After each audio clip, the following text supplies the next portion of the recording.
Hi കൂട്ടുകാരെ. അങ്ങനെ ഏവരും കാത്തിരുന്ന ആ നിർണായക നിമിഷത്തിന് സാക്ഷിയാവുകയാണ് നമ്മളേവരും. ശാലിനി വിഷ്ണുവിനെ കാണാതെ അലഞ്ഞതിനും ഇത്രയും നാളുമായിട്ടുള്ള ശാലിനിയുടെ അന്വേഷണത്തിനും റസാഖിന്റെ അന്വേഷണത്തിനുമൊക്കെ ഉത്തരം കിട്ടിയ ദിവസമാണെന്ന്. രേഷ്മ പലതവണ പല കള്ളങ്ങൾ പറഞ്ഞ് അവർക്ക് മുന്നിൽ പിടിച്ചു നിൽക്കാൻ ശ്രമിച്ചിട്ടും ഒടുവിൽ രേഷ്മയുടെ തന്ത്രങ്ങളെല്ലാം പൊളിച്ചടുക്കി. റസാഖ് രേഷ്മയെയും സംഘത്തെയും പിടികൂടി. അങ്ങനെ രേഷ്മയെയും സംഘത്തെയും പിടികൂടിയ റസാഖ് അവരുമായി നേരെ നാട്ടിലേക്ക് പുറപ്പെട്ടു. എന്നാൽ ഇതൊന്നും അറിയാതെ പാവം രാഘവൻ നായർ തന്റെ മകനാണെന്ന് പറഞ്ഞ് ശിവനെ തന്റെ ഒപ്പം തന്നെ ചേർത്ത് നിർത്തിയിരിക്കുകയാണ്. ഇത് വിഷ്ണുവാണ് എന്ന് പറഞ്ഞ് യഥാർത്ഥത്തിൽ ആ അച്ഛന്റെ മനസ്സ് അങ്ങനെ മന്ത്രിക്കുന്നുണ്ടെങ്കിൽ അതിന്റെ സത്യാവസ്ഥയും അതുതന്നെയാണ്. കാരണം വിഷ്ണുവിന്റെ ഹൃദയമാണ് ശിവന്റെ ഉള്ളിൽ ഇപ്പോൾ തുടിച്ചുകൊണ്ടിരിക്കുന്നത്. ആ അച്ഛനു വേണ്ടി ഇടിച്ചുകൊണ്ടിരുന്ന ആ അച്ഛന്റെ സ്നേഹത്തിനും അച്ഛനോടുള്ള സ്നേഹത്തിനും വേണ്ടി ഇടിച്ചുകൊണ്ടിരുന്ന ആ ഹൃദയമാണ് ഇപ്പോ ശിവന്റെ ഉള്ളിൽ പിടയുന്നത്. അതുകൊണ്ട് തന്നെ ആ അച്ഛന് അക്കാര്യം തിരിച്ചറിയാൻ സാധിച്ചത് കൊണ്ടാണ് ശിവനെ തന്റെ മകനായി ആ അച്ഛൻ ചേർത്ത് പിടിച്ചത്. അങ്ങനെ രാഘവൻ നായർ ശിവനെ തന്റെ മകനാണെന്ന് പറഞ്ഞ് അവിടെ ബലമായി പിടിച്ചു നിർത്തുമ്പോൾ ശിവൻ തിരിച്ചു പോകാനാകാതെ ആകെ വിഷമിച്ച് അവിടത്തെ ഉമ്മറത്ത് അങ്ങനെ കാത്തിരിക്കുകയാണ്. ആ ചാവടിയിൽ അങ്ങനെ ഇരുന്നുകൊണ്ട് തന്റെ അച്ഛൻ, അതായത് മാണിക്യോത്ത് മഹേന്ദ്രൻ തന്നോട് പറഞ്ഞ വാക്കുകൾ ഓരോന്നും ശിവന്റെ മനസ്സിലൂടെ കടന്നു പോകുന്നു. നീ ഇങ്ങനെ കളക്ടറുടെ വീട്ടിലെ അവരുടെ ആജ്ഞാനുവർത്തിയായി ജീവിക്കുന്നതിനെ കുറിച്ച് ശിവന് അന്ന് ആ വീട്ടിൽ വന്ന്, സത്യാമ്മയുടെ വീട്ടിൽ വന്ന് മഹേന്ദ്രൻ അന്ന് ശപിച്ചുകൊണ്ട് എന്നേക്കുമായി ഞാൻ നിന്നെ ഉപേക്ഷിച്ചു എന്ന് പറഞ്ഞ് അവിടെ നിന്ന് ഇറങ്ങിപ്പോയ ആ നിമിഷത്തെക്കുറിച്ച് ഓർത്ത് വേദനയോടെ ശിവൻ അങ്ങനെ ഇരിക്കുമ്പോഴാണ് രാഘവൻ നായർ ഭക്ഷണം വിളമ്പാനായി സത്യഭാമയോട് ബഹളം വെച്ചത്. നേരത്തെ തന്നെ ഡൈനിങ് ടേബിളിനടുത്ത് വന്ന് വേഗം വിളമ്പാൻ പറഞ്ഞ് ഇന്ന് വല്ലാത്ത വിശപ്പുണ്ടെന്നൊക്കെ രാഘവൻ നായർ ഇങ്ങനെ പറയുമ്പോഴാണ് സത്യാമ്മ ചോദിച്ചത്, അത് ശരി, ഇത്രയും ദിവസം ആരെങ്കിലും വന്ന് ഭക്ഷണം കഴിക്കാൻ എത്ര നിർബന്ധിച്ചാലും എഴുന്നേറ്റ് വരാത്തയാള് ഇന്ന് സ്വയം വന്ന് ഭക്ഷണം വേണമെന്ന് പറഞ്ഞ് ഇവിടെ കിടന്ന് ബഹളം വെക്കുന്നു, ഇത് വല്ലാത്ത അതിശയം തന്നെ എന്ന് പറഞ്ഞ് സത്യാമ്മ ഭക്ഷണം വിളമ്പുമ്പോഴാണ് വിഷ്ണു അരികിലില്ല എന്നത് തിരിച്ചറിയുന്നത്.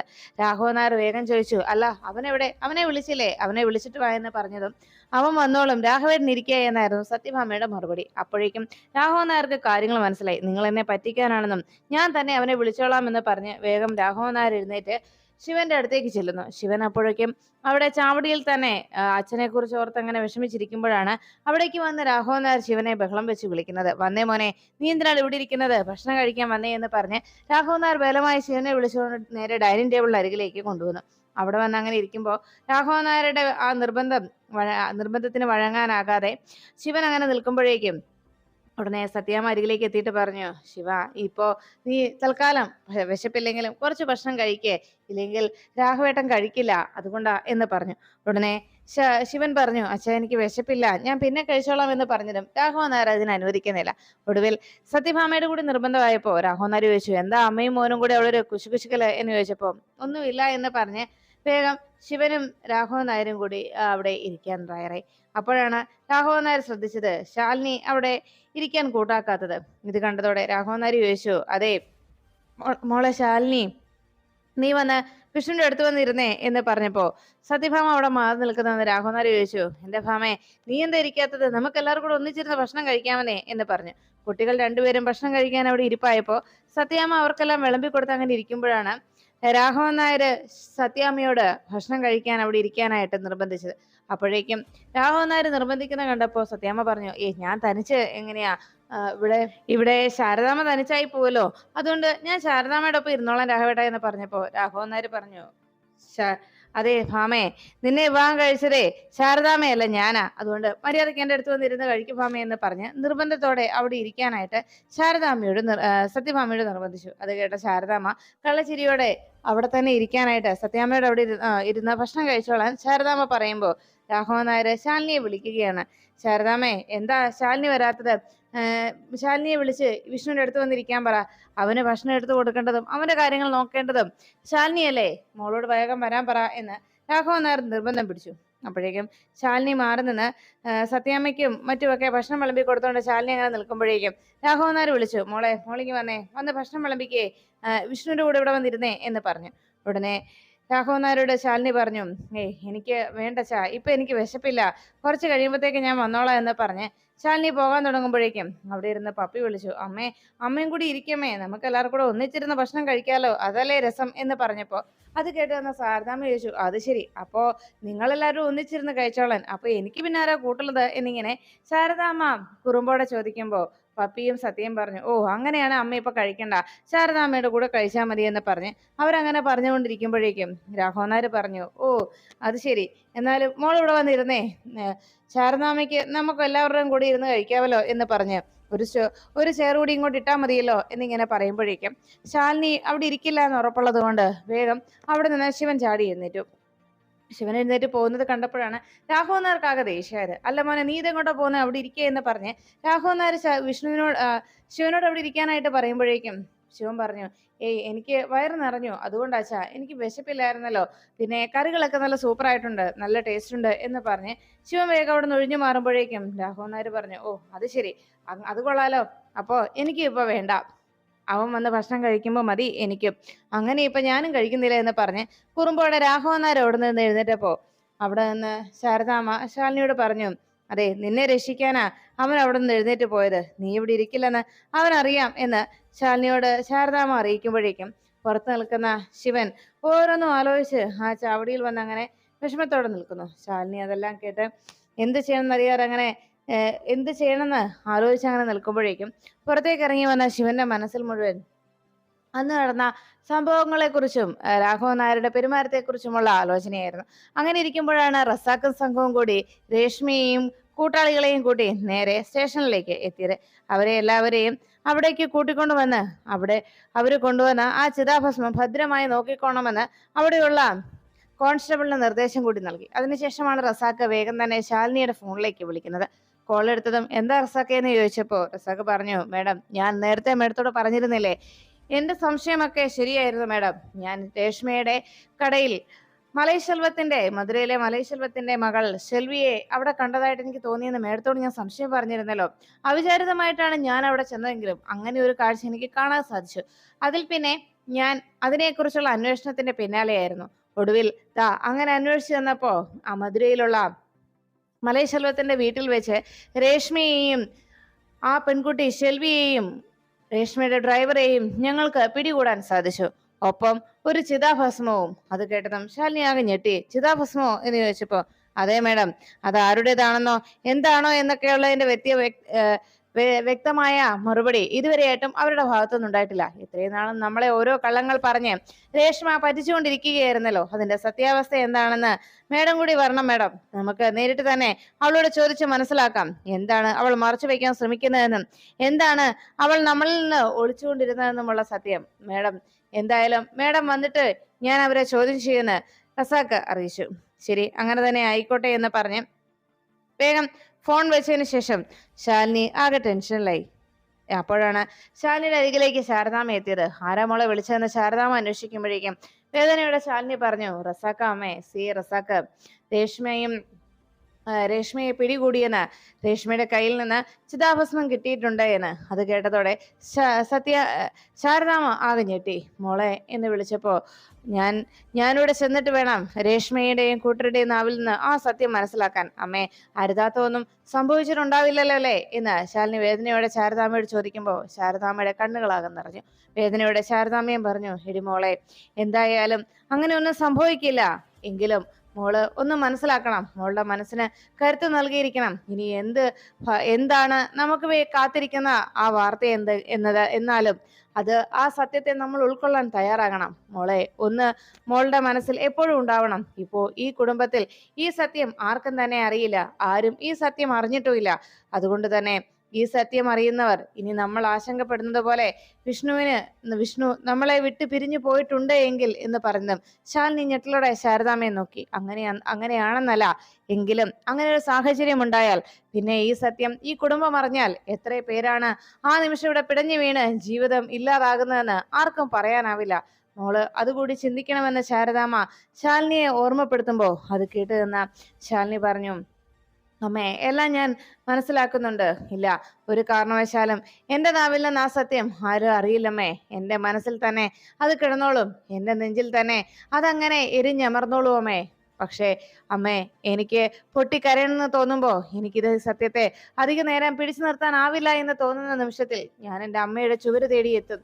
ആ ചുവരിലൊന്ന് തല ചായ്ക്കാനായിട്ട് എന്നെ ഒന്ന് ആശ്വസിപ്പിക്കാൻ എൻ്റെ അമ്മ ഉണ്ടായാൽ മതിയെന്ന് പറയുമ്പോ ശാലിനി ശാരദാമ്മയെ കെട്ടിപ്പിടിച്ച് കരയുന്നു. അങ്ങനെ ഇരിക്കുമ്പോഴാണ് ശിവൻ തനിക്ക് അന്ന് സംഭവിച്ച കാര്യങ്ങളെല്ലാം ഓർത്ത് ആ ചാവടിയിൽ അങ്ങനെ ഇരിക്കുന്നത്. അന്ന് ആ ക്ഷേത്രത്തിൽ പോയപ്പോൾ അവിടെ വെച്ചുണ്ടായ അസ്വാഭാവികമായ സംഭവങ്ങളെ കുറിച്ചായിരുന്നു ആ നിമിഷം ശിവൻ ഓർത്തുകൊണ്ടിരുന്നത്. ഉടനെ ശിവന്റെ അരികിലേക്ക് അപ്പോഴേക്കും സത്യാമ്മ എത്തി. സത്യാമ്മ ശിവനോട് വന്ന് പറഞ്ഞു, അതെ, ഒരു വിധത്തിൽ രാഘവേട്ടനെ ഉറക്കി കേട്ടോ.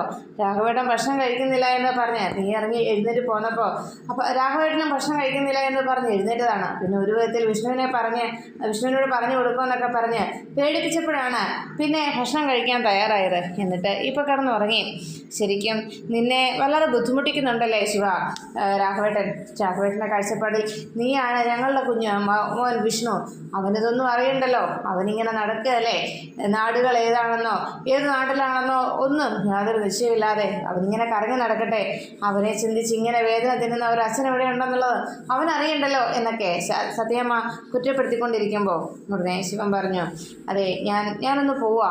അങ്ങനെ സത്യാമ്മ ഈ കുറ്റപ്പെടുത്തൽ നടത്തുമ്പോൾ അവിടെ ഇരുന്ന ശിവന്റെ ഹൃദയത്തിനാണ് വല്ലാത്ത വേദന തോന്നുന്നത്. ശിവന് വല്ലാത്ത അസ്വസ്ഥത അനുഭവപ്പെട്ടതോടെ ശിവൻ പറഞ്ഞു, എന്നാ ഞാൻ ഇറങ്ങുക സത്യാമ്മേ. വല്ലാത്തൊരു അസ്വസ്ഥത തോന്നുന്നുണ്ട് സത്യാമ്മേ, ഞാനെന്നാ പോയിട്ട് പിന്നീട് വരാം. അച്ഛൻ എന്തായാലും ഉറക്കമായല്ലോ എന്ന് പറഞ്ഞ് ശിവൻ അവിടുന്ന് യാത്ര പറഞ്ഞിറങ്ങി. അപ്പോഴാണ് സ്റ്റേഷനിൽ വന്നെത്തിയ രേഷ്മയെയും സംഘത്തെയും കാണുവാനായി ശാലിനി അവിടേക്ക് എത്തുന്നത്. ശാലിനി വിഷ്ണുവേട്ടന് ആപത്തൊന്നും സംഭവിച്ചിട്ടുണ്ടാവരുത് എന്ന് മനസ്സിനെ പറഞ്ഞ് ആശ്വസിപ്പിച്ചുകൊണ്ടായിരുന്നു ശാലിനി നേരെ സ്റ്റേഷനിലേക്ക് വന്നിറങ്ങിയത്. ശാലിനിയെ കണ്ടതും റസാക്ക് കാര്യങ്ങൾ വിശദമായി ശാലിനിയോട് പറയുന്നു. അവിടെ രേഷ്മയോടൊപ്പം നിന്ന ഷെൽവിയെ മുന്നിലേക്ക് നിർത്തിയിട്ട് പറഞ്ഞു, ദാ ഈ പെൺകുട്ടിയെ മേഡത്തിന് എവിടെയെങ്കിലും വെച്ച് കണ്ടതായിട്ട് ഓർമ്മയുണ്ടോ? അങ്ങനെ ചോദിച്ചതോടെ ശാലിനിയുടെ മനസ്സിലേക്ക് അന്ന് മലയശെൽവത്തിന്റെ വീട്ടിലേക്ക് പോയപ്പോഴുള്ള ആ നിമിഷങ്ങൾ ഓർമ്മ വന്നു. അവിടെ വെച്ച് താൻ കണ്ടതായിട്ട് ശാലിനി ഓർത്തെടുക്കുമ്പോഴേക്കും റസാക്ക് പറഞ്ഞു, മേഡം, അത് തന്നെ മലയശെൽവത്തിന്റെ വീട്ടിൽ വെച്ച് നമ്മൾ കണ്ട പെൺകുട്ടി, അയാളുടെ മകൾ. അവൾ ഈ രേഷ്മയുടെ കടയിലെ, കേരളത്തിലെ കടയിലെ ഒരു സ്റ്റാഫാണ്. അതാണ് ശരിക്കും എന്നെ ഇവരിലേക്ക് എത്തിക്കാനുള്ള കാരണം. അന്ന് ഞാൻ അവിചാരിതമായിട്ട് ഇവരുടെ ടെക്സ്റ്റൈൽ ഷോപ്പിൽ ചെന്നപ്പോൾ അവിടെ വെച്ച് ഈ പെൺകുട്ടിയെ കാണാനിടയായി. രേഷ്മയോട് ഞാൻ അതിനെക്കുറിച്ച് അന്വേഷിച്ചു, തമിഴ്നാട്ടിൽ നിന്നുള്ള ആരെങ്കിലും ഇവിടെ സ്റ്റാഫായിട്ടുണ്ടോ എന്ന്. അന്ന് രേഷ്മ എനിക്ക് നൽകിയ മറുപടിയാണ് സത്യത്തിൽ ഇവരുടെ പിന്നാലെ പോകാൻ എന്നെ പ്രേരിപ്പിച്ചതെന്ന് റസാക്ക് അറിയിച്ചു. അതിനുശേഷം കാര്യങ്ങളൊക്കെ വിശദമായി മുന്നോട്ട് നീക്കിയപ്പോ തന്നെ മുന്നിൽ നിന്ന് ഈ പെൺകുട്ടിയെ മറച്ചു വെക്കാനുള്ള രേഷ്മയുടെ വെപ്രാളവും ആ ഒരു തിടുക്കവും കണ്ടപ്പോഴേക്കും എനിക്ക് ചില സംശയങ്ങൾ ഉരുത്തിരിഞ്ഞു വന്നു. പിന്നീട് ഇവരെ പിന്തുടർന്നെത്തിയപ്പോൾ കൃത്യമായ മധുരയിലെ മലയശെൽവത്തിന്റെ വീട്ടിൽ വെച്ച് തന്നെ ഇവരെ പിടികൂടുകയും ചെയ്തു. അതാണ് സംഭവിച്ചതെന്നുള്ള കാര്യം ശാലിനിയോട് വെളിപ്പെടുത്തി. എല്ലാം കേട്ട് കഴിഞ്ഞതും തലകുനിച്ച് നിൽക്കുന്ന രേഷ്മയുടെ അരികിലേക്ക് എത്തി എന്താണ് യഥാർത്ഥത്തിൽ സംഭവിച്ചതെന്ന് റസാക്ക് ചോദിച്ചു. നീ എന്തിനാണ് എന്റെ മുന്നിൽ നിന്ന് ഈ ഷെൽവിയെ മറച്ചു വെച്ചത്? ഈ ഇരിക്കുന്ന ചിതാഭസ്മം ആരുടേതാണ്? ഈ രണ്ട് ചോദ്യങ്ങൾക്കുള്ള ഉത്തരം തനിക്ക് ഉടൻ തന്നെ വേണമെന്ന് റസാക്ക് അറിയിക്കുമ്പോൾ ശാലിനി രേഷ്മയുടെ അരികിലേക്ക് ചെന്നു. റസാക്കിന്റെ ചോദ്യത്തിന് മറുപടി നൽകാൻ നിൽക്കുന്ന ശാലിനിയെ നോക്കിയിട്ട് രേഷ്മയെ നോക്കി ശാലിനി പറഞ്ഞു, എനിക്കറിയാം ആദ്യത്തെ ചോദ്യങ്ങൾക്കുള്ള മറുപടി ഇതിനോടകം കിട്ടിക്കഴിഞ്ഞു. കാരണം ആദ്യത്തെ ചോദ്യത്തിനുള്ള ഉത്തരം നീ മറച്ചു വെച്ചിരുന്നെങ്കിലും അതിപ്പോ ഇവിടെ വ്യക്തമായി എല്ലാവർക്കും വെളിവായി കഴിഞ്ഞു. ഇനി എനിക്ക് അറിയേണ്ടത് രണ്ടാമത്തെ ചോദ്യം. ആ ഒരേ ഒരു ചോദ്യത്തിനുള്ള ഉത്തരം മാത്രം നീ എനിക്ക് പറഞ്ഞു തന്നാൽ മതി. ഇതാരുടെ ചിതാഭസ്മമാണെന്ന് ഉറക്കെയും തറപ്പിച്ചും ശാലിനി വീണ്ടും ആവർത്തിച്ച് ചോദിച്ചപ്പോ ഒടുവിൽ ഗത്യന്തരമില്ലാതെ രേഷ്മ ആ സത്യം വെളിപ്പെടുത്താൻ തയ്യാറായി. താൻ വിഷ്ണുവിന് നൽകിയ വാക്കുപോലും മറന്ന് ഇനിയും തനിക്ക് പിടിച്ചു നിൽക്കാനാവില്ല എന്ന ആ ഘട്ടത്തിൽ രേഷ്മ ശാലിനിയോട് തുറന്നു പറഞ്ഞു വിഷ്ണുവിന്റെ. അത് കേട്ടതും ശാലിനി ആകെ സ്തംഭിച്ചു നിൽക്കുകയാണ്. ഉടനെ ശാലിനി ദേഷ്യത്തോടെ രേഷ്മയുടെ കർണത്തടിച്ചു. നീയല്ലേടി എന്റെ വിഷ്ണുവേട്ടനെ ഇല്ലാതാക്കിയത്? നിനക്ക് എന്റെ വിഷ്ണുവേട്ടനോട് ഇഷ്ടമുണ്ടായിരുന്നു അല്ലെ? നിന്റെ മനസ്സിലുണ്ടായിരുന്ന പക പൂർത്തിയാക്കാനായിട്ടാണ് നീ വിഷ്ണുവേട്ടനെ തേടി വന്നെത്തിയത്. അന്ന് വിഷ്ണുവേട്ടനെ കണ്ടപ്പോ വിഷ്ണുവേട്ടൻ ഭാര്യയോടും മക്കളോടൊപ്പം സുഖമായി ജീവിക്കുന്നു എന്നറിഞ്ഞപ്പോ നിന്റെ മനസ്സിൽ വൈരാഗ്യം മുളച്ചു. അതുകൊണ്ട് വിഷ്ണുവേട്ടനോട് സൗഹൃദം സ്ഥാപിച്ച് നീ എന്റെ വിഷ്ണുവേട്ടന്റെ ജീവൻ എടുത്തോ? അതല്ലേടി സത്യം എന്ന് ചോദിച്ച് ശാലിനി ബഹളം വയ്ക്കുമ്പോ അത് കേട്ട് സഹിക്കാനാകാതെ രേഷ്മ ഉച്ചത്തിൽ വിളിച്ചു പറഞ്ഞു, അല്ല, അതൊന്നുമല്ല സത്യം. പിന്നെ എന്താണ് സംഭവിച്ചതെന്ന് ശാലിനി ചോദിച്ചപ്പോ എനിക്കറിയണം എന്റെ വിഷ്ണുവേട്ടന് സംഭവിച്ചത് എന്താണെന്ന് പറഞ്ഞ് ശാലിനി ബഹളം വെച്ചപ്പോ രേഷ്മ സത്യം പറയാൻ തയ്യാറായി. വിഷ്ണുവിന് ഒരു അസുഖമുണ്ടായിരുന്നോ? എന്ത് അസുഖം? എന്റെ വിഷ്ണുവേട്ടന് എന്ത് അസുഖം ഉണ്ടായിരുന്നെന്നാ നീ പറയുന്നതെന്ന് ചോദിച്ചപ്പോ മാരകമായ ഒരു രോഗം വിഷ്ണുവിനെ പിടികൂടിയിരുന്നു എന്നുള്ള സത്യം അങ്ങനെ രേഷ്മ തുറന്നു പറയുന്നു. രേഷ്മയും വിഷ്ണുവിന്റെ മുന്നിൽ വെച്ച് വിഷ്ണു ഒരു വട്ടം രേഷ്മയുടെയൊക്കെ കാറിന്റെ മുന്നിലേക്ക് ബോധം കെട്ട് വന്ന് വീണ കാഴ്ച അന്ന് ഡോക്ടറെ പോയി കാണണമെന്ന് വിഷ്ണുവിനെ നിർബന്ധിച്ച് രേഷ്മ പറഞ്ഞയച്ചതും അന്ന് ഡോക്ടർ സജീവിന്റെ ഹോസ്പിറ്റലിൽ പോയി സത്യങ്ങൾ തിരിച്ചറിഞ്ഞതുമായിട്ടുള്ള കാര്യങ്ങൾ വിഷ്ണുവിനോട് താൻ ചോദിച്ചു മനസ്സിലാക്കിയത് എങ്ങനെയായിരുന്നു എന്ന് രേഷ്മ വിശദീകരിച്ചു. വിഷ്ണുവിനെ അന്ന് കണ്ടപ്പോ വിഷ്ണുവിനോട് എന്താ സംഭവിച്ചതെന്ന് ചോദിച്ചപ്പോ ഒന്നുമില്ല എന്ന് പറഞ്ഞ് വിഷ്ണു മുഖം തിരിച്ചു പോകാൻ തുടങ്ങിയപ്പോ നീ ഞാൻ കണ്ട ആ പഴയ വിഷ്ണു അല്ല എന്നും അന്നൊക്കെ നിനക്ക് എന്തെങ്കിലും ഉണ്ടായിരുന്നെങ്കിൽ എന്തെങ്കിലുമൊക്കെ പ്രശ്നങ്ങൾ ഉണ്ടായിരുന്നെങ്കിൽ അന്നൊക്കെ നീ എന്നോട് തുറന്നു പറയുമായിരുന്നു. എന്നോടുള്ള ഇഷ്ടം പോലും തുറന്നു പറഞ്ഞവനാണ് നീ. അങ്ങനെയുള്ള നീ എന്നിൽ നിന്ന് ഇപ്പൊ എന്തോ മറച്ചു വെക്കുന്നുണ്ട്. എന്താ വിഷ്ണു, എന്താണ് നിന്റെ മനസ്സിലുള്ളതെന്ന് വെച്ചാൽ നിർബന്ധപൂർവ്വം രേഷ്മ ചോദിച്ചപ്പോ ഒടുവിൽ വിഷ്ണു സത്യം പറയാൻ തയ്യാറായി. താനും ചന്ദ്രബോസും തമ്മിലുള്ള ഒരു ഏറ്റുമുട്ടലിൽ അന്ന് സിയുടെ കയ്യിൽ നിന്ന് തന്റെ തലയ്ക്ക് ഒരടി കിട്ടുകയുണ്ടായെന്നും ആ അടി തനിക്ക് ഇരിപ്പതായി പോവുകയാണ് ചെയ്തതെന്നുമുള്ള കാര്യം ശാലിനിയോട് പറയാതെ തന്നെ അന്ന് രേഷ്മയോട് തുറന്നു പറഞ്ഞ കാര്യം രേഷ്മ ശാലിനിയെ അറിയിച്ചു. ഡോക്ടറുടെ മുന്നിൽ ചെന്നപ്പോ തനിക്ക് 50-50 ചാൻസ് മാത്രമേ ഉള്ളൂ എന്നും ഒരു ഓപ്പറേഷൻ നടത്തണമെന്നും ഓപ്പറേഷൻ നടത്തിയാൽ പോലും ആർക്കും ഉറപ്പ് പറയാൻ കഴിയില്ലാത്തൊരവസ്ഥയിലൂടെയാണ് താൻ കടന്നു പോകുന്നതെന്ന് വിഷ്ണു വേദനയോടെ രേഷ്മയെ അറിയിക്കുന്നു. എല്ലാം കേട്ടതിന് ശേഷം ഇക്കാര്യം വീട്ടിലും ശാലിനിയെ അറിയിക്കുന്നതല്ലേ നല്ലതെന്ന രേഷ്മയുടെ ചോദ്യത്തിന് വിഷ്ണു പറഞ്ഞത് അങ്ങനെ ഈ സത്യം ശാലിനിയെ അറിയിക്കാൻ കഴിയില്ല. അവൾ ഇതറിഞ്ഞാൽ പിന്നെ ഒരു നിമിഷം പോലും പിന്നെ അവൾ ജീവനോടെ ഉണ്ടാവില്ല. എനിക്ക് ആപത്തെന്നറിഞ്ഞാൽ അവൾ സ്വയം ജീവനെടുക്കും. അതെനിക്ക് തീർച്ചയാണെന്ന് അറിയിച്ചപ്പോ വേദനയോടെ തന്റെ പ്രിയപ്പെട്ടവളെ ചേർത്ത് പിടിച്ച് കരയുകയാണ് വിഷ്ണു. ഉടനെ എന്താ യഥാർത്ഥത്തിൽ സംഭവിച്ചതെന്നുള്ള കാര്യം വിഷ്ണു തന്നെ വിശദീകരിക്കാൻ തയ്യാറാകുന്നു. അന്ന് ഹോസ്പിറ്റലിൽ വെച്ച് വിഷ്ണു നേരത്തെ തന്നെ ചെന്ന് MRI റിപ്പോർട്ട് വാങ്ങിച്ചിരുന്നതും അന്ന് ഡോക്ടർ കാര്യങ്ങൾ പറഞ്ഞതൊക്കെ വിഷ്ണു വേദനയോടെ ഓർക്കുകയാണ്. ഡോക്ടർ ഉടനെ തന്നെ അതിനുള്ള ട്രീറ്റ്മെന്റ് ആരംഭിക്കണമെന്ന് കൂടി ആവർത്തിച്ച് പറഞ്ഞപ്പോൾ അതിനു വേണ്ടിയുള്ള തയ്യാറെടുപ്പുകളായിരുന്നു പിന്നീട് ഉണ്ടായിരുന്നത്. എന്നാൽ ഈ മാസം തന്നെ ഇവിടേക്ക് കയറണമെന്ന തന്റെ മോഹം മാത്രം നടക്കാതെ പോയതിന്റെ വല്ലാത്ത നിരാശയായിരുന്നു ആ നിമിഷങ്ങളിലൊക്കെ അമ്മയുടെ മനസ്സിൽ. ഇനി എന്തായാലും പ്രശ്നങ്ങളൊന്നും ഉണ്ടാവില്ലല്ലോ എന്ന സമാധാനത്തിൽ അങ്ങനെ ഇരിക്കുമ്പോഴാണ് ഇപ്പോ ഇങ്ങനെ ഒരു അവസ്ഥയിൽ ശാലിനിക്ക് വന്നെത്തേണ്ടി വരുമെന്ന് ഒട്ടും പ്രതീക്ഷിക്കാതെ പോയത്. ഉടനെ സ്കൂളിൽ വന്ന് കുട്ടികളെ സ്കൂളിലേക്ക് വിട്ട് കഴിഞ്ഞ് പിന്നീട് ഉണ്ടാകുന്ന പ്രശ്നങ്ങളൊക്കെ തരണം ചെയ്യാൻ വിഷ്ണുവിന്റെ അഭാവത്തിൽ തനിക്ക് മാത്രം തന്റെ മക്കളെ നോക്കേണ്ട അവസ്ഥയിലേക്ക് കാര്യങ്ങൾ എത്തിയിരിക്കുന്നെന്ന് മനസ്സിലാക്കിയത് കൊണ്ട് ശാലിനി അന്ന് നടന്ന സംഭവങ്ങളെല്ലാം ഓർമ്മിക്കുകയാണ്. ഉടനെ വിഷ്ണു രേഷ്മയോട് പറഞ്ഞത് താൻ മരണപ്പെട്ടാൽ തനിക്കിനി ആയുസില്ല എന്നറിഞ്ഞാൽ ആ നിമിഷം എന്റെ ശാലിനി ജീവനൊടുക്കും. പിന്നെ എന്റെ മക്കൾക്ക് ആരും ഇല്ലാതാകും. അവർക്കൊപ്പം എന്നും ഉണ്ടാവണം ശാലിനി. അവരെ നോക്കാനും അവരുടെ ഇഷ്ടങ്ങൾ സാധിച്ചു കൊടുക്കാനും എനിക്ക് സാധിക്കാതെ പോയതൊക്കെ അയാളെ കൊണ്ട് സാധിക്കണം. ഞാനില്ല എന്നറിഞ്ഞാൽ ആ നിമിഷം അയാൾ ജീവിതം അവസാനിപ്പിക്കും. അങ്ങനെ വന്നുകൂടാ എന്ന് കരഞ്ഞുകൊണ്ട് വിഷ്ണു രേഷ്മയോട് ആവശ്യപ്പെട്ടപ്പോ എന്റെ ഒപ്പം ഇത്രയും വിശ്വാസത്തോടെയും ഇത്രയും ഉറപ്പോടെയും ഈ കാര്യം എനിക്ക് ആവശ്യപ്പെടാൻ വേറെ ആരുമില്ല. എന്റെ സഹോദരി എന്ന സ്ഥാനത്ത് നിന്ന് താൻ എനിക്കൊപ്പം ഉണ്ടാവില്ലേ എന്ന കണ്ണുനീരോടെയുള്ള വിഷ്ണുവിന്റെ ചോദ്യം കേട്ടപ്പോ ഒടുവിൽ രേഷ്മ അതിന് സമ്മതിച്ചു എന്ന് രേഷ്മ വിഷ്ണുവിന്റെ കയ്യിൽ പിടിച്ചുകൊണ്ട് താൻ കൂടെ ഉണ്ടാവുമെന്നും വിഷ്ണുവിന്റെ ശാലിനിക്കും വേണ്ടി ഞാൻ കൂടെ ഉണ്ടാവുമെന്ന് രേഷ്മ ആ വാക്ക് നൽകിയത് ശാലിനിയെ അറിയിക്കുന്നു. എല്ലാം കേട്ടതോടെ ശാലിനി ആകെ തകർന്നു നിൽക്കുകയാണ്. പിന്നീട് വിഷ്ണുവിനെയും ശാലിനിയെയും കൂട്ടി അന്ന് സജീവൻ ഡോക്ടറെ അടുത്ത് പോയതും അന്ന് ഡോക്ടർ MRI സ്കാനിങ്ങിനായിട്ട് അന്ന് ഡോക്ടർ ആവശ്യപ്പെട്ടപ്പോൾ സ്കാനിങ് റിപ്പോർട്ട് മേടിക്കാൻ ശാലിനി ചെല്ലുന്നതിന് മുൻപായി വിഷ്ണു അവിടെ ചെന്നതും സജീവ് തന്നെ വിഷ്ണുവിന്റെ ഇപ്പോഴത്തെ അവസ്ഥയെക്കുറിച്ച് വ്യക്തമായി അറിയിച്ചു. വിഷ്ണുവിന്റെ തലയ്ക്ക് അടിയേറ്റിട്ടുണ്ടോ എന്ന് ചോദിച്ചപ്പോ ഈ അടുത്ത കാലത്ത് ഒരു അടി ഉണ്ടായി എന്നുള്ള കാര്യം വിഷ്ണു വെളിപ്പെടുത്തി. അങ്ങനെ അത് മനസ്സിലാക്കിയതോടെ വിഷ്ണുവിനോട് സജീവ് സത്യം തുറന്നു പറയുന്നു. അന്ന് നടന്ന ആ ഒരു പിടിവലിയിൽ അന്നത്തെ ആ അടിയിൽ ശരിക്കും വിഷ്ണുവിന്റെ തലയ്ക്ക് ശരിക്കൊരു ആഘാതം ഉണ്ടായിട്ടുണ്ട്. അതിപ്പോ വലിയ പ്രശ്നമായി മാറിയിരിക്കുകയാണ്. എത്രയും വേഗം തന്നെ ട്രീറ്റ്മെന്റ് എടുത്തേ തീരൂ. ഇപ്പോൾ തന്നെ മരുന്ന് സ്റ്റാർട്ട് ചെയ്യണം. ഉടനെ ഒരു മേജർ ഓപ്പറേഷനും കൂടി വേണം.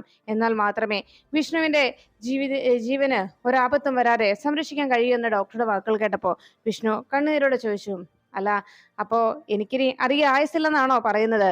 ഇനി അധിക ദിവസങ്ങൾ എനിക്ക് ബാക്കിയില്ലെന്നാണ് എന്ന് ചോദിച്ചപ്പോ സജീവ് പറഞ്ഞു, വിഷ്ണു എനിക്ക് നിന്റെ ജീവൻ രക്ഷിക്കണം. അതിന് എനിക്ക് സാധിക്കും. അതുകൊണ്ട് നീ ഞാൻ പറയുന്ന പോലെയൊക്കെ ചെയ്യണം എന്നറിയിച്ചു. ഞാൻ എന്ത് മരുന്ന് കഴിക്കാനും എന്തിനും തയ്യാറാണ്. പക്ഷേ നീ എനിക്കൊരു വാക്ക് തരണം. ഇക്കാര്യം ഒരു കാരണവശാലും എന്റെ വീട്ടുകാരോ പ്രത്യേകിച്ച് ശാലിനിയോ ഇതറിയാൻ പാടില്ല. ഇതറിഞ്ഞു കഴിഞ്ഞാൽ അവരാകെ തകർന്നു പോകും. എനിക്കൊരാപത്ത് വരാൻ പോകുന്നു എന്നറിഞ്ഞാൽ അവരുടെ മനസ്സാകെ തകരും. അതുകൊണ്ട് ഇക്കാര്യം ദയവ് ചെയ്ത് എന്റെ വീട്ടുകാരെ അറിയിക്കരുതെന്ന് വിഷ്ണു സജീവനോട് ആവശ്യപ്പെട്ടു. അത് കേട്ടതും വിഷ്ണുവിന്റെ ആവശ്യം കേട്ട് സജീവ് എന്ത് പറയണമെന്നറിയാതെ ആകെ ആശങ്കപ്പെട്ട് നിന്നപ്പോഴാണ് വീണ്ടും വിഷ്ണു അറിയിച്ചത്. ഇങ്ങനെ ഒരു അവസ്ഥയാണ് തനിക്കുള്ളതെന്നറിഞ്ഞാൽ എൻ്റെ വീട്ടുകാർ ആകെ വേദന തിന്ന് നിൽക്കും. അങ്ങനെ അവരെ കൊല്ലാതെ കൊല്ലാൻ എനിക്ക് താല്പര്യമില്ല. എല്ലാവരുടെയും സന്തോഷിച്ചുള്ള, ചിരിച്ചുള്ള, അവരുടെ സന്തോഷത്തോടെയുള്ള നിമിഷങ്ങളിലൂടെ കടന്നു പോയിട്ട് വേണം എനിക്ക് ഈ ലോകത്തോട് വിട പറയാൻ. അവരെ കരയിച്ചുകൊണ്ട് എനിക്കതിന് കഴിയില്ല. അതുകൊണ്ട് അവരുടെ സന്തോഷം കണ്ടുവേണം എനിക്ക് പോകാനായിട്ട് എന്ന് വിഷ്ണു അറിയിച്ചു. എന്തായാലും നീ പേടിക്കാതിരിക്കെ, നിന്നെ രക്ഷപ്പെടുത്തേണ്ടത് എൻ്റെ കടമയാണ്. സർജറി അത് ഉടനെ തന്നെ വേണം. പിന്നെ പ്രാർത്ഥന അതാണ് പ്രധാനം എന്ന് പറഞ്ഞപ്പോൾ ഉടനെ ഇതെല്ലാം കേട്ട് നിന്ന് ചിരിച്ചുകൊണ്ട് വിഷ്ണു പറഞ്ഞു, അതെ, നിങ്ങളുടെ ഈ വാക്കുണ്ടല്ലോ പ്രാർത്ഥിക്കുക എന്നുള്ളത്, അത് കേൾക്കുമ്പോൾ തന്നെ അറിയാം ഏകദേശ കാര്യത്തിന് തീരുമാനമായിട്ടുണ്ടെന്ന്. അതുകൊണ്ട് അത് വിട്ടേക്ക്. അപ്പോൾ എൻ്റെ ചീട്ട് റെഡിയായി കഴിഞ്ഞു. എന്തായാലും ഇനി ഈ കാര്യം പറഞ്ഞ് എൻ്റെ ശാലിനിയെ വേദനിപ്പിക്കരുത്. അവൾ അറിഞ്ഞു കഴിഞ്ഞാൽ അവളുടെ ജീവിതം തന്നെ അവൾ തകർത്ത് കളയും. അതുകൊണ്ട് നീ എനിക്കൊരു ഉപകാരം ചെയ്യണമെന്ന് പറഞ്ഞപ്പോൾ എന്താണെന്ന് ചോദിച്ചു. ഉടനെ അടുത്ത് നിന്ന് നഴ്സുമാരോടൊന്ന് പുറത്തിറങ്ങി നിൽക്കാനായി വിഷ്ണു സജീവനോട് ആവശ്യപ്പെട്ടപ്പോൾ അതുപോലെ തന്നെ ഡോക്ടർ അവരോട് പറയുന്നു. അങ്ങനെ അവരെ പുറത്തേക്ക് പറഞ്ഞയച്ചതിന് ശേഷം വിഷ്ണു പറഞ്ഞു, ഇക്കാര്യം അറിയാനായി എൻ്റെ സ്കാനിങ് റിപ്പോർട്ട് കാണാനായിട്ട് ശാലിനി വരും. അപ്പോൾ എങ്ങനെയാണെങ്കിലും നീ ഏത് വിധേനയും അവളിൽ നിന്ന് ഈ സത്യം മറച്ചു വെച്ചേ പറ്റൂ. ഇത് ഒരു ഡോക്ടർ ചെയ്യാൻ പാടില്ലാത്ത കാര്യമാണെന്ന് എനിക്കറിയാം. എങ്കിലും നിന്റെ സുഹൃത്ത് എന്ന നിലയ്ക്ക് എനിക്ക് വേണ്ടി നീ ഇത് ചെയ്തു തരണമെന്ന് വിഷ്ണു കേണപേക്ഷിച്ചപ്പോൾ ഡോക്ടർ അതിന് തയ്യാറായി. അങ്ങനെയായിരുന്നു ശാലിനിയുടെ കയ്യിൽ കിട്ടിയ ആ MRI റിപ്പോർട്ടിൽ ഒരു പ്രശ്നവുമില്ല എന്ന് ഡോക്ടർ കാണിച്ചത്. എന്നാൽ അത് ശാലിനിയിൽ നിന്ന് സത്യം മറച്ചു വെക്കാനുള്ള വിഷ്ണുവിന്റെ ആവശ്യപ്രകാരം അന്ന് ഡോക്ടർ വിഷ്ണുവിനൊപ്പം കൂട്ടുനിന്നതാണ് എന്ന് ശാലിനിയോട് രേഷ്മ ബോധ്യപ്പെടുത്തുന്നു. പിന്നീട് വിഷ്ണു അവിടെ നിന്ന് ഒരു വട്ടം മധുരയിലേക്ക് പോയത് അന്ന് ശാലിനി വല്ലാത്ത ബഹളങ്ങൾ ഉണ്ടാക്കിയല്ലോ. അന്നും ട്രീറ്റ്മെന്റിനായിട്ട് വിഷ്ണു പോയതായിരുന്നു. അവിടുത്തെ ഡോക്ടറെ കൺസൾട്ട് ചെയ്യുകയും ഡോക്ടറുടെ ഭാഗത്ത് നിന്ന് വലിയ പ്രതീക്ഷയില്ലെങ്കിലും ഒരു സർജറി നടത്താമെന്ന് മാത്രമാണ് ഡോക്ടർ വാക്ക് നൽകിയത്. ആ സർജറിക്ക് വേണ്ടിയാണ് വിഷ്ണു വീണ്ടും തിരിച്ചു വന്നത്. പിന്നീട് ഇവിടെ നിന്ന് മധുരയ്ക്ക് പോയില്ലേ, അന്ന് വിഷ്ണുവിനെ ഒരു കിഡ്നാപ്പിംഗ് നാടകം ഇവിടെ അരങ്ങേറിയല്ലോ, അത് അറിഞ്ഞൂടെ എന്ന് ചോദിച്ചപ്പോൾ ശാലിനി അതിനെക്കുറിച്ച് ചിന്തിച്ചു. അന്ന് വിഷ്ണുവിനെ കിഡ്നാപ്പ് ചെയ്തെന്ന് പറയുന്ന ആളെ പിടികൂടിയപ്പോൾ അയാൾ തന്നെ പറഞ്ഞിരുന്നു ഇങ്ങനെ ഒരു നാടകം അരങ്ങേറുന്നതിന് പിന്നിൽ വിഷ്ണു തന്നെയായിരുന്നുവെന്നും വിഷ്ണുവാണ് ആ പണം തട്ടിക്കൊണ്ട് പോയതെന്നും. എങ്കിലും അങ്ങനെ ഒരു കാര്യം വിഷ്ണു ചെയ്യില്ലെന്ന വിശ്വാസത്തിൽ ശാലിനി അവരോട് തട്ടിക്കയറിയപ്പോഴും നിങ്ങളാരും വിചാരിക്കുന്നത് പോലെയുള്ള ഒരാളല്ല വിഷ്ണു. നിങ്ങളെയെല്ലാം വിറ്റ പണം വിഷ്ണുവിന്റെ പക്കലുണ്ട് എന്ന് അന്ന് അയാൾ പറഞ്ഞത് ശാലിനി ഓർത്തെടുക്കുന്നു. അങ്ങനെ തന്റെ വിഷ്ണുവേട്ടൻ അന്ന് ചെയ്ത കാര്യങ്ങളൊക്കെ ശാലിനി ഓർക്കുമ്പോൾ ഉടനെ രേഷ്മ പറഞ്ഞു, അന്ന് വിഷ്ണു ആ പണം കൊണ്ടുപോയത് വിഷ്ണുവിന്റെ ഓപ്പറേഷന് വേണ്ടിയായിരുന്നു. അന്ന് ആ കിഡ്നാപ്പിങ്ങിന് ശേഷം പിന്നീട് എന്താ സംഭവിച്ചെന്നറിയാമോ? ആ പണവുമായി വിഷ്ണു നേരെ എൻ്റെ അടുത്താണ് എത്തിയത്. എൻ്റെ ഓപ്പറേഷന് വേണ്ട പണം, ശാലിനിയുടെ അധ്വാനത്തിൽ നിന്നുണ്ടാക്കിയ പണം, ഈ പണമാണ് ഇനി എനിക്ക് ഓപ്പറേഷന് വേണ്ടത്. തൽക്കാലം ഇങ്ങനൊരു നാടകം എനിക്ക് നടത്തേണ്ടി വന്നു, അവരാരും അറിയാതിരിക്കാനേ. അതുകൊണ്ട് എത്രയും വേഗം നാളെ തന്നെ എനിക്ക് പോകണം മധുരയിലേക്ക്. നമുക്ക് പോയി ഓപ്പറേഷൻ നടത്തണം. താൻ എൻ്റെ കൂടെ വരില്ലേ എന്ന് രേഷ്മയോട് ചോദിച്ചപ്പോൾ താൻ കൂടെ ചെല്ലാമെന്ന് രേഷ്മ വാക്ക് നൽകിയത്. അങ്ങനെ രേഷ്മ വിഷ്ണുവിനോടൊപ്പം മധുരയ്ക്ക് പുറപ്പെട്ടതും അവിടെ ചെന്ന് അന്ന് സർജറിക്ക് തൊട്ടു മുൻപായിട്ട് വിഷ്ണു മറ്റൊരു കാര്യം കൂടി ചെയ്തിരുന്നു. താൻ പെടുമെന്ന് വിഷ്ണുവിന് പൂർണ്ണമായും ഉറപ്പുണ്ടായിരുന്നു. എന്നാൽ സഹോദരിയുടെ സ്ഥാനത്ത് നിർത്തി എന്നെ കൊണ്ടാണ് അന്ന് ആ സർജറിക്ക് വേണ്ടുന്ന എല്ലാ പേപ്പേഴ്സും സൈൻ ചെയ്യിച്ചത്. അത് മാത്രമല്ല, സർജറിക്ക് വേണ്ട പേപ്പേഴ്സ് സൈൻ ചെയ്തതോടൊപ്പം തന്നെ അവൻ മരണപ്പെട്ടാൽ അവന്റെ അവയവങ്ങൾ കൊണ്ട് ആർക്കെങ്കിലുമൊക്കെ ഉപകാരമുണ്ടായാൽ, ആർക്കെങ്കിലുമൊക്കെ ജീവൻ തിരിച്ചു കിട്ടിയാൽ അതൊരു വലിയ പുണ്യപ്രവൃത്തിയാണെന്നുള്ള ചിന്താഗതിയിൽ അവൻ അവന്റെ അവയവങ്ങൾ പോലും ദാനം ചെയ്യാൻ തയ്യാറായിരുന്നു. അതിനും വേണ്ട പേപ്പറുകളിലൊക്കെ അവൻ എന്നെ കൊണ്ട് സൈൻ ചെയ്യിച്ചു. അവൻ സൈൻ ചെയ്തു കൊടുക്കുന്ന ആ നിമിഷത്തിൽ താൻ അത് ഒപ്പിടാനായി ആകെ ഞെട്ടലോടെ നിൽക്കുമ്പോൾ ഡോക്ടർ മുന്നിൽ വെച്ച് വിഷ്ണു പറഞ്ഞു, എൻ്റെ ശരീരത്തിലെ അവയവങ്ങൾ എടുത്തു കൊടുക്കാനായിട്ട് എൻ്റെ മാത്രം അനുവാദം പോരാ, എൻ്റെ കൂടെയുള്ളവരുടെയും എൻ്റെ ഉത്തരവാദിത്തമുള്ളവരുടെയും അനുവാദം കൂടി വേണം. അല്ല ഡോക്ടറെ, അതിന് എൻ്റെ സഹോദരി ആയാലും കുഴപ്പമില്ലല്ലോ എന്ന് ചോദിച്ചപ്പം മതിയെന്ന് ഡോക്ടർ പറഞ്ഞ മറുപടി. അങ്ങനെ ആ സഹോദരിയുടെ സ്ഥാനത്ത് നിന്ന് താനാണ് ആ പേപ്പേഴ്സിൽ സൈൻസ് ചെയ്തതെന്നും രേഷ്മ അറിയിച്ചു. അങ്ങനെ വിഷ്ണു താൻ മരിക്കുമെന്ന് ഉറപ്പാക്കിയ നിമിഷങ്ങളിലൂടെ കടന്നുപോയ ആ സാഹചര്യം ശാലിനി ഓർത്തെടുക്കുകയായിരുന്നു. വിഷ്ണുവിന്റെ അവസാന നാളുകളിലേക്ക് വിഷ്ണു പോകുന്നുവെന്ന് തിരിച്ചറിഞ്ഞപ്പോൾ വീട്ടുകാരിൽ എല്ലാവരിലും കൂടുതൽ സന്തോഷമുണ്ടാക്കാൻ വിഷ്ണു ശ്രമിച്ചത് ശാരദാമ്മയുടെ അടുത്ത് ചെന്ന് ശാരദാമ്മയുടെ ഏറ്റവും പ്രിയപ്പെട്ട വിഭവമായ അവിൽ വിളയിച്ചത് അത് വാങ്ങിച്ച് വളരെ ആസ്വദിച്ച് കഴിച്ചതും അത് മുഴുവൻ കഴിച്ചു തീർക്കാതെ പോകാൻ തുടങ്ങുമ്പോൾ അതെന്താ മുഴുവൻ തിന്നാത്തതെന്ന് ചോദിച്ചപ്പോൾ ആ ഒരു ആഗ്രഹം തീർന്നു. ഇത് വല്ലാത്തൊരു ആഗ്രഹമായിരുന്നു, അത് പൂർത്തിയായി. ഇനി ഞാൻ ഡ്രൈവ് ചെയ്യുന്നതിനിടെ കഴിച്ചോളാം എന്ന് പറഞ്ഞ് വിഷ്ണു അത് വാങ്ങിച്ചുകൊണ്ട് കണ്ണുനീരോടെ പോകുന്നതും എല്ലാവരും സന്തോഷത്തോടെ ജീവിക്കണമെന്ന് വിഷ്ണു എല്ലാവരോടും ആവശ്യപ്പെട്ടപ്പോൾ എല്ലാവരും ഒന്നിച്ച് ഉണ്ടാവണമെന്ന തന്റെ ആഗ്രഹം എല്ലാവർക്കും മുന്നിൽ വെളിപ്പെടുത്തുമ്പോൾ അങ്ങനെ ഒരു ചിന്തയുമായി വിഷ്ണു നടക്കുമ്പോൾ എല്ലാവരും ഒന്നിച്ചെന്നും ഉണ്ടാകണമെന്ന്, എന്നിട്ട് വേണം എനിക്ക് പോകാനെന്ന് വിഷ്ണു പറഞ്ഞതും അത് കേട്ടതോടെ ശാരദാമ്മ അന്ന് സംശയപ്പെട്ട് ചോദിച്ചത്, എന്നിട്ട് വിഷ്ണു എവിടെയാ പോകുന്നേ, എല്ലാവരും ഒരുമിച്ചാക്കിയിട്ട് വിഷ്ണു എങ്ങോട്ട് പോകാനാണെന്ന ശാരദാമ്മയുടെ ചോദ്യത്തിന് അത് എനിക്കൊരു യാത്രയുണ്ട് എന്ന് കണ്ണുനീരോടെ വിഷ്ണു പറഞ്ഞതൊക്കെ ശാലിനി ഓർത്തു പോകുന്നു. അങ്ങനെ വിഷ്ണു വീട്ടിൽ വന്ന് കുട്ടികളെ എല്ലാവരെയും സന്തോഷിപ്പിക്കാനായി ക്രിസ്മസ് പാപ്പയുടെ വേഷം കെട്ടി എല്ലാവർക്കും മുന്നിൽ എത്തിയതും അന്ന് തന്നെ എല്ലാവരും ഒന്നിച്ചിരുന്ന് ഭക്ഷണം കഴിച്ച് ഒരുമിച്ച് ആ ഹാളിൽ കിടന്ന് ഉറങ്ങണമെന്നുള്ള വിഷ്ണുവിന്റെ നിർബന്ധപ്രകാരം അന്ന് അച്ഛനെയും അമ്മയും ഒക്കെ സത്യാമ്മയും രാഘവൻ നായരെയും ഒക്കെ നിർബന്ധപൂർവ്വം അന്ന് ആ നിലത്ത് കിടത്തി ഉറക്കിയതും അങ്ങനെയുള്ള എല്ലാ ചെറിയ ചെറിയ നിമിഷങ്ങൾ അന്ന് വിഷ്ണു നിർബന്ധം പിടിച്ച് വാശി പിടിച്ച് കാണിച്ചു കൂട്ടിയ എല്ലാ കാര്യങ്ങളും വിഷ്ണുവിന്റെ അന്നത്തെ ആ ഓരോ വാക്കുകളും പ്രവൃത്തികളും ഒക്കെ ശാലിനി വിഷ്ണുവേട്ടൻ മരണത്തെ നേരിൽ കണ്ടിട്ടാണ് ഇങ്ങനെയൊക്കെ ചെയ്തതെന്ന് തിരിച്ചറിഞ്ഞുകൊണ്ട് വേദനയോടെ അങ്ങനെ നിൽക്കുമ്പോൾ ശാലിനിയോട് രേഷ്മ പറഞ്ഞു, ഇന്ന് വിഷ്ണു ഓപ്പറേഷൻ തിയേറ്ററിലേക്ക് കയറുന്നതിന് മുൻപായി തന്റെ കയ്യിലേക്ക് നൽകിയ വിഷ്ണുവിന്റെ ആ ഇടിവള അത് കയ്യിൽ നിന്ന് ഊരിയെടുത്ത് അത് തന്റെ കയ്യിലേക്ക് ഏൽപ്പിക്കുമ്പോൾ, ഞാൻ ജീവനോടെ തിരിച്ചു വരികയാണെങ്കിൽ നീ ഇതെന്റെ കയ്യിൽ അണിയിക്കണം.